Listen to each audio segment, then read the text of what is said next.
moro minya kono janyuol sani nikech ano mana ka nyathino duogo kwa skul to nyathine opogore gi kaka nodhi.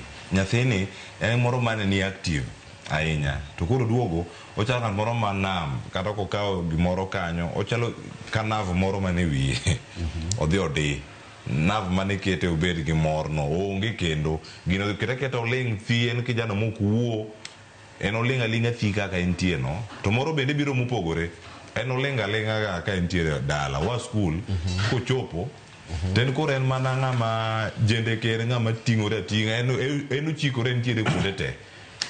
Ng'ato ne wacho karo kae ma debed ni ranyisi moko ni po nono nitiere lokruok moro motimore kuom japuonjre ni mamoro nyalo bedo ni en gimoro moneno moloko kite, gimoro motimo moloko kite, to gigi duto ok nyalo bedo ni moko gin yedhi mamero ji, moko gin lokruoge matimore kata e sikul gi jogo morado godo.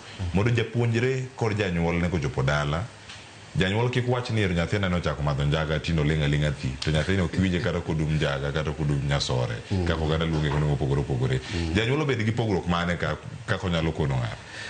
Aya awinji aneno kikonya kanyo iwacho ni luonge ni nyasore njaga mano ber. Koro emomiyo iyudo ka watemo wacho ni jonyuol ni immediately ma nyathi obiro dala in kaka janyuol kik iwen mama kata baba kende bedru gi nyathini piny kusebet gode piny to u discuss the whole term nitiere very many activities ubro discuss kaka term ni chal, ubro discuss school itself, ubro discuss jopuonj, ubro discuss learning areas mano subjects, ubro discuss kata jotich mani school kanyo goendo.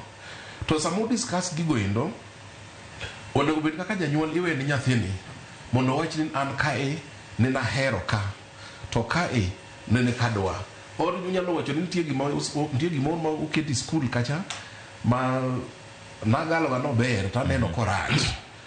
Koro janyuol ini kose mi weche ainagi wach kaka iwacho ni yudo ka nyathine no dhi nyathine en nyathi mane ne ber to koro koduogo dala to yudo ka oduogo ka koro kendo chunye opogore. Mbaka mobro goyo gi nyathini en nyathini endo bro konyi mondo ing'e to tabia makoro ero obedo goni nochakre karang'o, to ka nochakre karang'o endo to immediately kisenwang'o gira ainano to you reach out to the class teacher.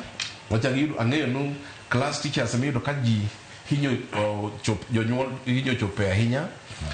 Koro kisechopo i class teacher bro konyi understand nyathini maler wach gima bi nyaking'i no wahiya yudo nitie gin different stages. Yudo ka nyathini ne wuoyo kabisa lakini kochopo stage moro to yudo ka koro kendo oduogo ling. Koro samo duogo ling ni nyalo penj ni ling mare ni en positive ose negative. To gini bro nanwang'o kaka in kaka janyuol ka nyathino duogo ling. To kiyudo ka nyathini nene en nyathi moling to koro koduogo yudo ka koro kendo oidho kabisa. Koro nego beni isamino nego beni penj nitie gimo ma sama nyithindo gibogati sama janyuol nigi nyathini during these holidays giwacho kabisa giwacho ni adwa wuothe gi nyathina ni ero nyoduogo koro ya wuothie kode awo gi dala kaka ridra lese awadhi kata nyaka kulo. Koro samu wuotho kudhiyo kanyo endo along the road nyathini nyalo wacho ni wach moro to kirango gimo wacho ni in relate gi gima tumore nade gima ne gisomo cha endo.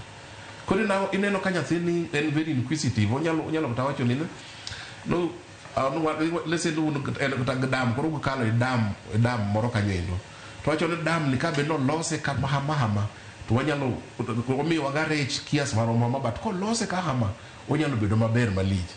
Koro yudo nitie gik moko ko wacho koro mano yudo ka magi gik mowuok e skul tinwang'o ka gik mosomo ka yudo ka koro oketo gi into practice. To sami winjo ko wacho ni ginamano in kaka janyuol onego beni be ikonyo nyathini mondo imiye iwene thuolo mondo explore kiki limit nyathini or yudo ka seche moko nyalo kata penjo ginanyo to in kaka janyuol isemna wacho ni ada iri wuoyo mang'eny leng'e ing'en koro kanye ma wachako to mene nade wachako wito nyithindo gi. Koro e wach mar ling kata wuoyo mang'eny or change of character to onyalo bedo positive or onyalo bedo negative, but gima nyaka tim ka janyuol oseneno gina ina no to nyaka hakikisha no ochopo ni japuonjni mondo gine kaka nyathini ikonyo ka giduogo e skul. Erokamano ahinya. En saa 4